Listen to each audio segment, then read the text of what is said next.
You're watching Round Roanoke, your source for what's happening in the Valley. I'm your host, Margaret-Hunter Wade. Good Samaritan Hospice is celebrating National Hospice and Palliative Care Month in November. Hospices across the country reach out all month long to raise awareness about the highest quality care available for those with life-limiting illnesses. Here to tell us about National Hospice Month and how the community can get involved is Sue Ranson. Thanks for being here, Sue. Thank you, Margaret. It's good to see you. So let's start off just with who is Good Samaritan Hospice and a little background on who you all are. Sure. Well, we've been here in Roanoke since 1992 and New River Valley since 2007. And we're the only not-for-profit community-based hospice serving these areas, meaning we provide care to patients, you said a life-limiting illness, a terminal illness, and their families to help bring comfort and focus on what matters most to them at this very special time. Sure. Okay, great. Good services that you all provide. So as I mentioned, November is National Hospice Month. Obviously, it's something that is impacting folks year-round, Sure. But a designated month. What's the purpose of this month? What's the message that you all are hoping to share? Well, we all want to get our message out because in the whole scheme of things, most of the time people don't focus on hospice until the very last minute. And so what we're trying to get across to people is that we're just a part of life and that we affirm life. We're not, yes, our patients are terminally ill and have a life-limiting illness, but we really want to focus on what matters most to them. And I say this over and over. One of our patients said to us once, says, you know, hospice made my disease get smaller and life get bigger.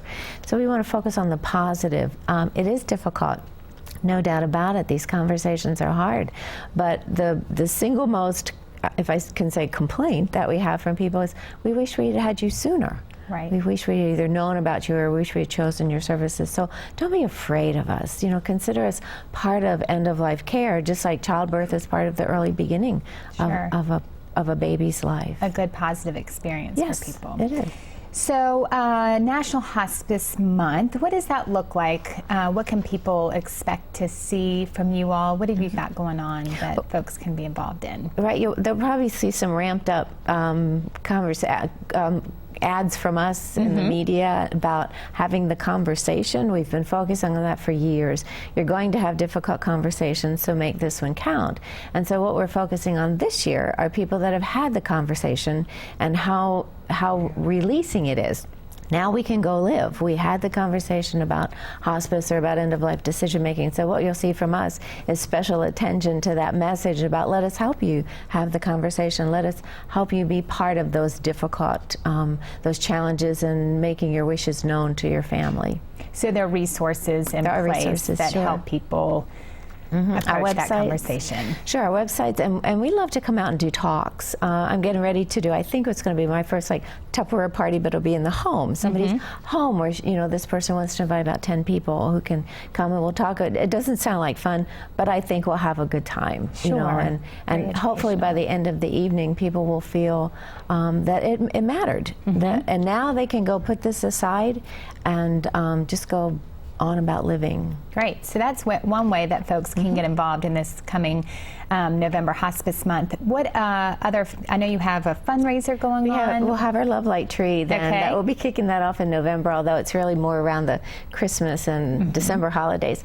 But this will be our 20th year doing that, and it's an opportunity for people to put a light on a tree at either Tanglewood Mall or New River Valley Malls, and then to honor or to remember somebody that was very important to them, bring that person into the holidays, and then also support Good Samaritan.